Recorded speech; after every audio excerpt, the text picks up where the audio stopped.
თქმა უნდა ეს მოლოდინი ქონდა, იმიტომ რომ ძალიან დიდი ხანი ამაზე საუბრობს რეჟიმი და პრინციპში ეს მრავალი წლის წინაც დაანონსებული ქონდა ბიძინა ივანიშვილს, რომ მან უნდა გააუქმოს, მოსპოს, აკრძალოს და გააქროს დემოკრატიული ოპოზიცია ქვეყანაში და გააჩინოს თავისი ეგრეთ წოდებული ოპოზიცია და ამას აკეთებს ის თავის წარმოდგენით. სისტემური ოპოზიცია უკვე იპოვა, ქმნის ახლა ეგრეთ წოდებული ნეიტრალურობით და ალბათ ხვებსაც ნახავს, რომელთა გამოყენებით მე როგორც ნანა კაკაბაძე, ვატო შაქარიშვილი, აი ღიად პრორუსული ელემენტები, რომელთაც შემდგომ შეიყვანს თავის წარმოდგენით პარლამენტში, მათ წარმოაჩენს როგორც ოპოზიციას, მათ შორის დასავლეთთანაც ამით ივაჭრებს, რომ მე სინამდვილეში გაცილებით უფრო პროდასავლელი ვარ, ვიდრე ეს ღიად ფაშისტი და ღიად პრორუსი ელემენტები, რომლებიც მაგალითად მთხოვენ საქართველოს კონსტიტუციიდან 78 მუხლის ამოღებას. კი ბატონო, და სხვათა შორის აი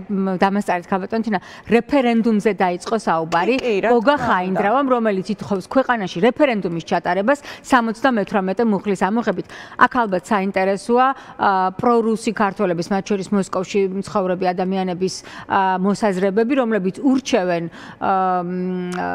აკრძალვის შემდეგ ჩატარდეს ვადამდელი საპარლამენტო არჩევნები, მიიღოს ქართულმა ოცნებამ საპარლამენტო უმრავლესობა და გააუქმოს 78 მუხლი ევროინტეგრაციაზე. ეს გეგმა როგორც ჩანს დაიწყებს. შემდეგი მოთხოვნა, გარდა იმისა, რომ რუსეთის მოთხოვნა იყო იმ სტრატეგიული მიზნებისთვის, რაც პუტინმა ჯერ კიდევ 2008 წელს დაისახა, რაც მდგომარეობდა საქართველოს ევროატლანტიკური კურსის ცვლილებაში, რაც ჩვენთვის ეგზისტენციალურ საფრთხეს ქმნის როგორც სახელმწიფოსთვის, იმიტომ რომ კარგად გვესმის, რომ ევროატლანტიკური უსაფრთხოების არქიტექტურის გარეშე საქართველოს როგორც რეალურად დამოუკიდებელ სახელმწიფოს ფუნქციონირება არ შეუძლია. ჩვენი ერთადერთი ოპცია მაშინ რჩება რუსეთის გავლენის ქვეშ, რეალურად რუსეთის მონობა, მარტივად რომ ვთქვათ.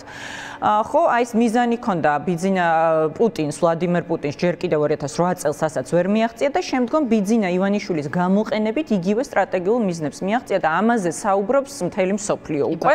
ამაზე საუბრობენ უკრაინაში და ჩვენ ცოტა ხნის წინ ვიყავით, შეიძლება ახსოვდეს მაყურებელს უკრაინის დამოუკიდებლობის დღესთან დაკავშირებით კიევში და იქ ძალიან მაღალი დონის შეხვედრები ჰქონდა, ეგრეთ წოდებული ქართული სცენარი უკვე ჩვეულებრივი ტერმინია, ასე ვთქვათ, მოლდოვაში, სადაც პრეზიდენტ მაია სანდუს შევხვდით, ისევ როგორც უკრაინაში, პოლონეთში, დასავლეთში ზოგადად განიხილება, როგორც ომის გარეშე რუსეთისთვის სტრატეგიული მიზნების მიღწევა. თინა, ერთი მოკლე კომენტარი მაქვს მიხეილ სააკაშვილის გამოყენებით.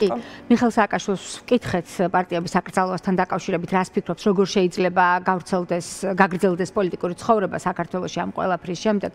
პარტია ახალის კადრები, ლელოს კადრები გადის ახლა, ნიკა გვარამიამაც დაწერა ვრცელი პოსტი პარტიების აკრძალვასთან დაკავშირებით, მამუკა ხაზარაძეც გამოეხმაურა. საქართველოს მესამე პრეზიდენტის მოსაზრებას მოგასმენინებთ და წაგიკითხავთ რამდენიმე ამონარიც ნიკა გვარამიას განცხადებიდანაც.